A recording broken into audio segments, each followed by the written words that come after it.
Welcome back guys, स्वागत है आपके बार फिर से एमएससी मैथ्स क्लासेस के यूट्यूब चैनल पे। प्यारे साथियों, उम्मीद करता हूँ कि आप सभी लोग जो अच्छे होंगे, स्वस्थ होंगे। एमएससी के एग्जाम्स जो है वो आपके कंप्लीट हो चुके हैं, तो अभी आपको जो है आपके रिजल्ट की का जो वेट है वो रहेगा। तो रिजल्ट का वेट ना करते हुए आने वाले कुछ समय में आपके जो कॉम्पिटिटिव एग्जाम होने वाले हैं उनके बारे में अपन यहाँ पर बात करेंगे। और आगे बढ़ने से पहले मैं आपको बता दूं कि आपका जो रिजल्ट है वो अगस्त के सेकेंड वीक तक आने की संभावना है, ऐसा उन्होंने कहा है।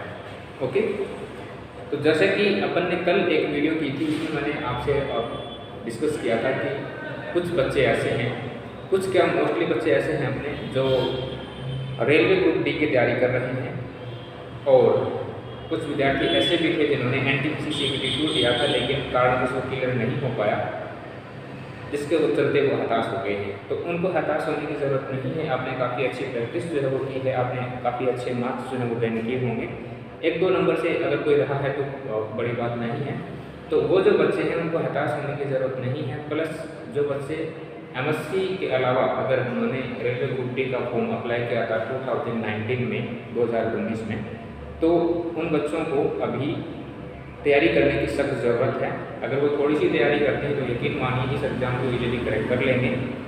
ओके, तो आज अपन ऐसे ही टॉपिक के ऊपर जो डिस्कस करने वाले हैं, रेलवे ग्रुप डी को लेकर के। तो आपको पता है कि रेलवे ग्रुप डी का पहली चीज़ क्या है कि आपको सिलेबस के बारे में पता होना चाहिए कि सिलेबस क्या है, एग्ज़ाम जो है वो कहाँ से पूछा जाएगा।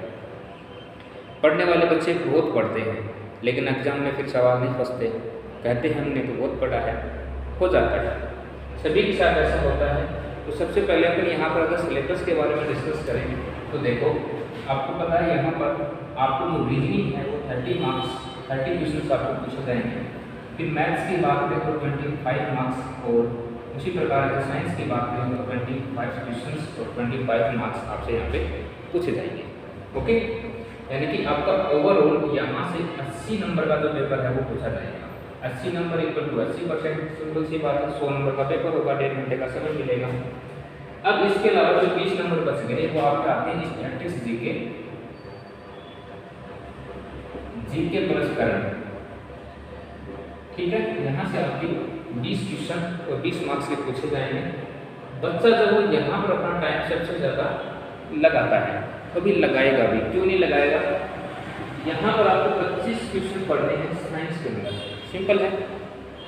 इन 25 क्वेश्चंस के लिए आपको 25 टॉपिक कम से कम पढ़ने पड़ेंगे। यहाँ पर इस 20 नंबर के लिए आपको कम से कम 25 टॉपिक पढ़ने पड़ेंगे, कम से कम 25 टॉपिक पढ़ने पड़ेंगे। करंट तो अलग रह गया है ना। तो यहाँ पर बच्चे क्या करते हैं, ज़्यादा समय व्यतीत करते हैं और उनका इंटरेस्ट भी होता है, जानने की जिज्ञासा होती है, जीके जानेंगे, आसपास के माहौल को जानेंगे, देश दुनिया में क्या चल रहा है, क्या है, वो सारी चीज़ें यहाँ पर जानी हैं। तो यहाँ पर अपन भी टाइम देंगे लेकिन उतना नहीं जितना सभी विद्यार्थी देते हैं।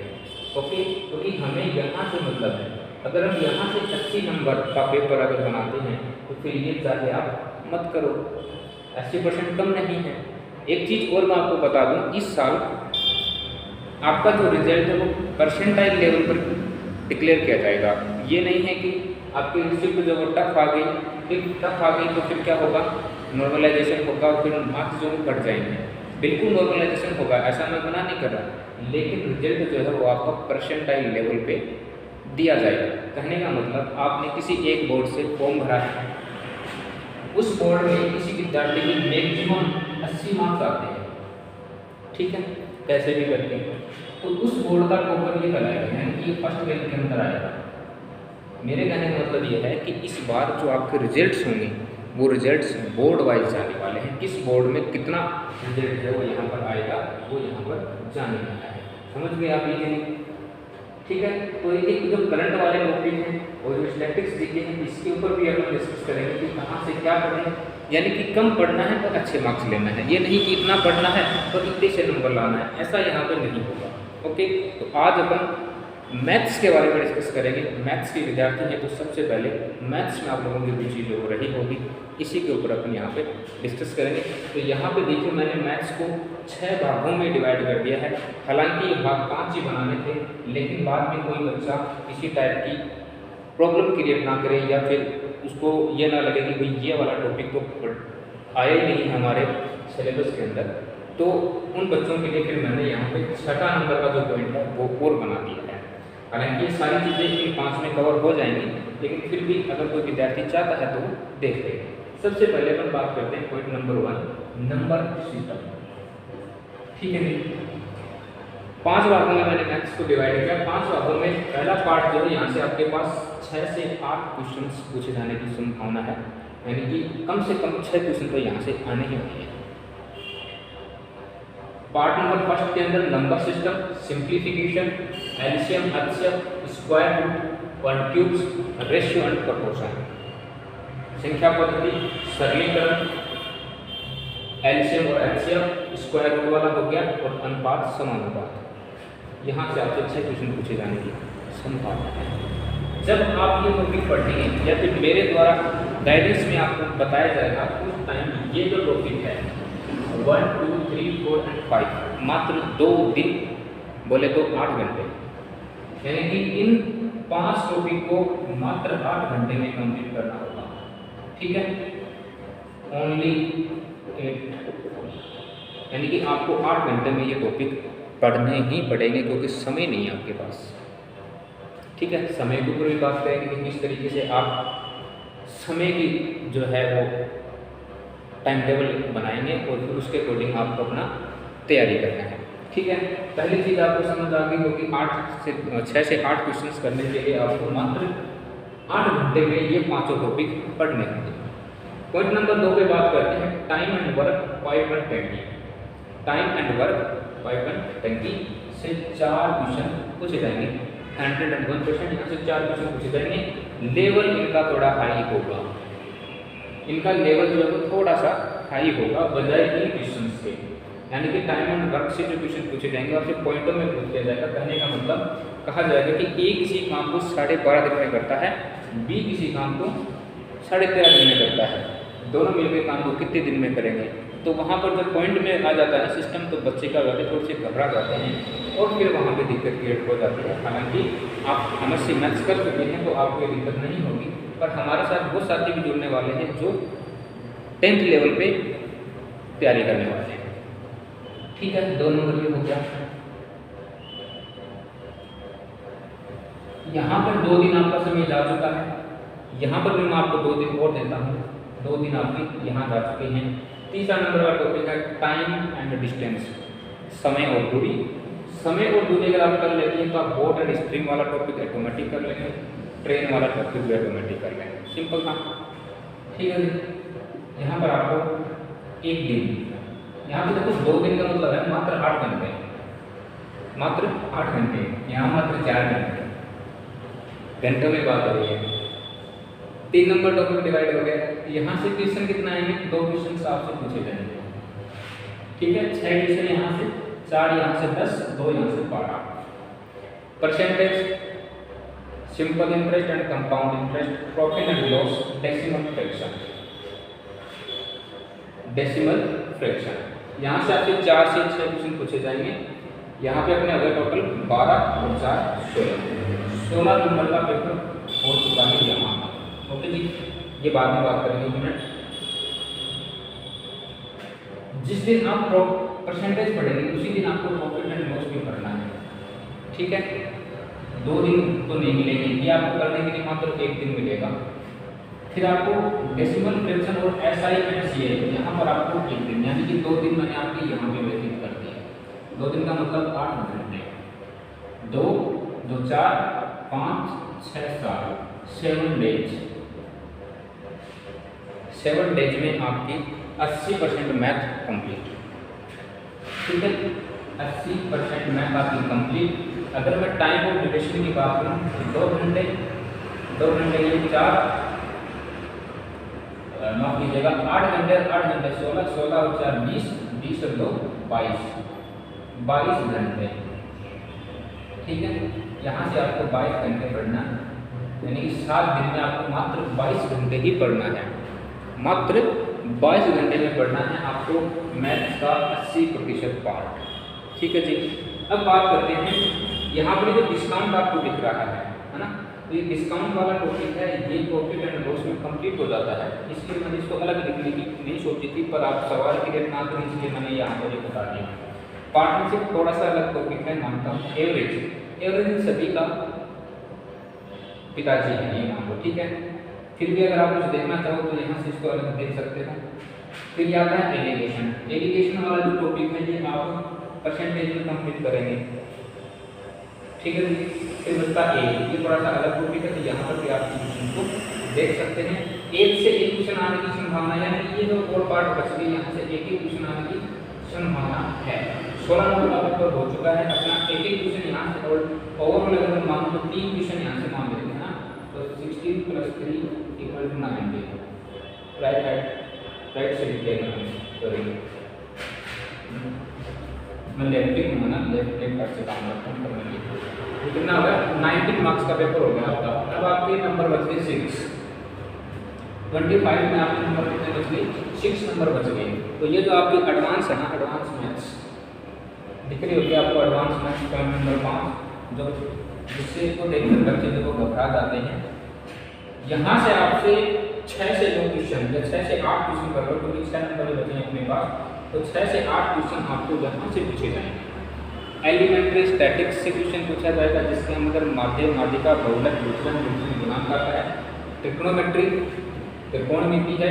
जियोमेट्री से, अलजेब्रा से, डीआई एंड मेंसुरेशन और कोऑर्डिनेट जियोमेट्री से आपसे सवाल पूछे जाएंगे, यानी कि 1, 2, 3, 4, 5, 6 और 7 टॉपिक आपके यहाँ से बन चुके हैं। और इन 7 टॉपिकों में से मुझे नहीं लगता कि 7 टॉपिकों में से अगर ये कोऑर्डिनेट जियोमेट्री अगर आप देखोगे तो हो सकता है यहाँ से आपके एग्जाम में क्वेश्चन ना, उससे बाकी क्वेश्चन यहाँ से बनते हैं तो वो इधर उधर से कम कर लेगा, लेकिन आपका 20 मार्क्स का जो पेपर है उस तरीके से कंप्लीट होता है।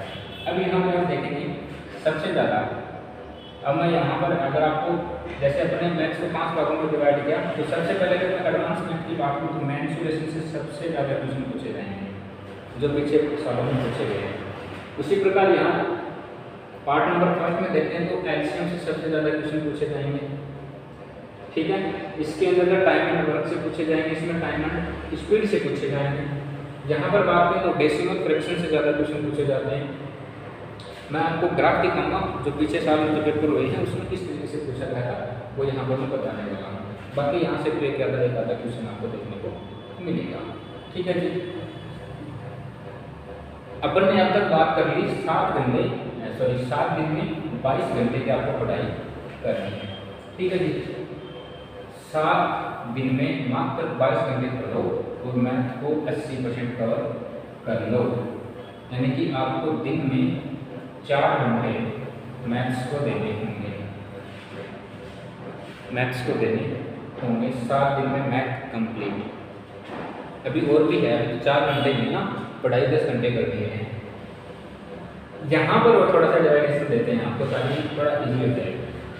देखिए एलिमेंट्री स्टैटिक्स और डीआई एक दिन में कर सकते हो, यानी कि 8 घंटे 2 दिन में, एक दिन में करना आपको 4 घंटे, ठीक है जी। फर्स्ट में आपको क्या करना है, 4 घंटे में आपको क्या करना है, एलिमेंट्री स्टैटिक्स और डीआई 4 घंटे नहीं मिलेंगे, 2 घंटे मिलेंगे। 1 घंटा 2 घंटे, 1 दिन 2 घंटे होगा। यहाँ पे आपका एलिमेंट्री स्टैटिक्स डीआई हो गया। अब देखो मेंसुरेशन पूरा दिन खाएगा जी आपका। मेंसुरेशन में आप 1 दिन दीजिए, जियोमेट्री में 1 दिन देना है, अलजेब्रा और ट्रिग्नोमेट्री, अलजेब्रा और ट्रिग्नो यहाँ पे फार्मूला बेस्ड क्वेश्चन जो होते हैं ना ज़्यादा पूछे जाते हैं, तो आपको फार्मूला बेस्ड क्वेश्चन यहाँ पे सबसे पहले बनाने हैं, उसके बाद जो और अगर चीज़ें बची हैं वहाँ पर डिस्कस करना है। तो ओवरऑल आपको 2 घंटे ही और यहाँ से 4 घंटे और मान लो 2 तो 4 8 और 2 10 घंटे आपके और रहने वाले हैं मात्र 5 दिन में। 7 और 5 12 दिन और पढ़ाई कितनी 32 घंटे। आ गया समझ में? 12 दिन में 32 घंटे मैथ पढ़नी है और कंप्लीट कर देनी है, सिंपल सा धंधा है। अब आपको पढ़ना कैसे हो देख लो, टाइमिंग मैंने आपको बता दिया है, 4 घंटे नीचे का मैथ्स को देने ही होंगे, 4 घंटे 2 घंटे, ठीक है। एक टॉपिक को 2 घंटे दे सकते हो, 1 घंटा दे सकते हो, वो टॉपिक टू टॉपिक डिपेंड करता है ना। अब और बातें हैं छोटी छोटी, वो भी अपना एग्जाम से रिलेटेड कुछ है, एग्जाम देखना। चलो ये साफ नहीं हो रहा है, और पता नहीं क्या हो इसको, जैसा भी है इसी पे काम करते हैं। अब बात करते हैं अपन स्टैटिक्स जीके के बारे में। स्टैटिक्स जीके का उदाहरण बहुत बड़ा है, बहुत बड़ा है। कौन कौन से टॉपिक पढ़ने हैं, क्या पढ़ना है, कहाँ से पढ़ना है, मैं आपको बता दूंगा। ठीक है, मैथ्स के बारे में हमने डिस्कस कर लिया है, कौन कौन से टॉपिक कहाँ से किस तरीके से पूछे जाएंगे वो। अब अपन बात करते हैं साइंस के बारे में। ठीक है, साइंस से आपके 25 क्वेश्चन पूछे जाएंगे, जिसमें आपके पास फिजिक्स होगा, केमिस्ट्री होगी और बायोलॉजी होगी। 60 क्वेश्चन यहाँ से, 60 यहाँ से, 7 यहाँ से। नंबर तो भाई किसी हुए 4 नंबर कहाँ से लाएंगे? तो प्यारे साथियों, 4 नंबर लेने के लिए आपको इन्वायरमेंट पढ़ना पड़ेगा। ठीक है, इन्वायरमेंट पर्यावरण जिसे हम बोलते हैं, प्लस आपको डीआरडीओ, प्लस आपको इसरो। ठीक है, यहाँ से आपको क्वेश्चन मिलेंगे जो इसी के अंदर आपको कवर करने हैं। यहाँ पे साइंस का मतलब ये रिलेटेड टू साइंस, पर्यावरण में related to science. DRDO ISRO ये पॉलिटिकल साइंस के पार्ट है, तो आपको यहाँ से 3 से 4 क्वेश्चन यहाँ से करने को मिलेंगे। इस प्रकार टोटल 25 नंबर की जो साइंस है वो अपनी कंप्लीट हो जाएगी। अब यहाँ पे एक चीज़ और आपको देखनी है, वो क्या है, वो आपको ये देखनी है कि जो फिजिक्स है ना, यहाँ से आपसे 2 न्यूमेरिकल पूछे जाएंगे, केमिस्ट्री से 2 न्यूमेरिकल आपसे पूछे जाएंगे। ठीक है, ओवरऑल यहाँ से 4 न्यूमेरिकल आपसे पूछे जाएंगे, तो न्यूमेरिकल्स भी करनी है। पढ़ना कैसे है, कौन कौन से टॉपिक फिजिक्स में पढ़ने हैं, बायो में पढ़ने हैं, केमिस्ट्री में पढ़ने हैं, ये अपन डे बाय डे डिस्कशन करेंगे, वहाँ पर आपको बता दिया जाएगा। ठीक है, तो आज आपको मैथ्स में क्या करना है ये भी जान लीजिए जाते जाते। मैथ्स के अंदर सबसे पहले एक अच्छे विद्यार्थी की गुण क्या होते हैं, अच्छे विद्यार्थी गुण होते हैं जिसको 30 तक तो टेबल आती है। ठीक है, मुझे आती है, मैं जो भी बोल रहा हूँ। 30 तक टेबल्स आपके पास होना चाहिए, 30 तक आपके पास स्क्वायर रूट होना चाहिए, और कम से कम 15 तक आपके पास क्यूब्स होने चाहिए। या तो आप इनको रट लो, या फिर आपको पता होना चाहिए कि कैसे सोल्व होते हैं। अगर आप ये याद कर लेते हो, यानी कि स्क्वायर रूट और क्यूब रूट अगर आप याद कर लेते हो, तो आपका एक मैथ्स के अंदर एक टॉपिक है स्क्वायर रूट, वर्ग, वर्गमूल, घन और घनमूल। ठीक है, तो वो आपका क्या हो जाएगा, यहीं से पूरा हो जाएगा। ओके, सिंपल सा है। स्क्वायर रूट 30 तक तो आपको याद होनी चाहिए, 30 तक याद होनी चाहिए। 30 से आगे यानी 31 से लेकर 99 तक का मैं आपको फार्मूला बता के जा रहा हूँ, उस पर काम कर लेना। जैसे फार्मूला आपने पढ़ा हुआ a प्लस बी की होल स्क्वायर, क्या होता है, a square plus 2ab plus b square. Okay जी, यही होता है। जैसे मान लीजिए हमने 35 का निकाला, हालांकि इसकी एक और ट्रिक है अलग से, लेकिन सपोज कीजिए वो ट्रिक्स आपको नहीं आती है, इसका निकाला तो कैसे निकालेंगे स्क्वायर। आपको इसको मानना है a, इसको मानना है b। सबसे पहले a की स्क्वायर करेंगे तो 9, फिर 2, a की वैल्यू है 3, b की वैल्यू है 5 प्लस b स्क्वायर यानी कि 25। इनको देखो 15 बने हो जाएगा 30 प्लस ये 9 प्लस ये 25। ओके जी, यहाँ से 5 लिखना है, इसको यहाँ पे ऐड करना है, इसको यहाँ पे ऐड करना है, 1225। किसी भी संख्या को उठा दो आप 2 डिजिट में, 2 डिजिट के अंदर किसी भी संख्या का स्क्वायर निकाल सकते हो आप, किसी भी संख्या का। जैसे 40 का निकालना है, इजी है, 1600 आएगा। और आया कैसे, a की वैल्यू है 4 है ना, b की वैल्यू 0, a की स्क्वायर करेंगे तो 4 की स्क्वायर 16 प्लस 2ab कहीं ना कहीं 0 आ जाएगा, b की स्क्वायर 0, यहाँ पे 0, यहाँ पे 0, आ गया 1600। कोई भी नंबर 99 तक, ये वाला फॉर्मूला याद कर लेना, a square plus b square, sorry a plus b whole square equal to a square plus 2ab plus b square. लिखना इसको इस क्रम में है, a square plus 2ab plus b square. ठीक है, ये तरीका ये होना चाहिए, ये ना हो कि आप ऐसे a square plus b square plus 2ab। अगर ऐसे लिख दिया तो यहाँ पर ये फिनिश, ट्रिक कोई काम नहीं है यहाँ पे। ठीक है जी, उम्मीद करता हूँ आपको सेक्शन पसंद आया होगा। ठीक है, तैयारी करते रहे कंटिन्यू, और हर रोज जो है वो आपकी इसी तरीके से आपको गाइडेंस तो दिया जाएगा। ओके, यहाँ पर अपन पेपर सेट कैसे लगाने हैं उनके बारे में डिस्कस करेंगे, लेकिन अभी नहीं, आज के लिए ज़्यादा हो जाएगा। तो फिलहाल के लिए इतना ही रखते हैं। Thank you so much.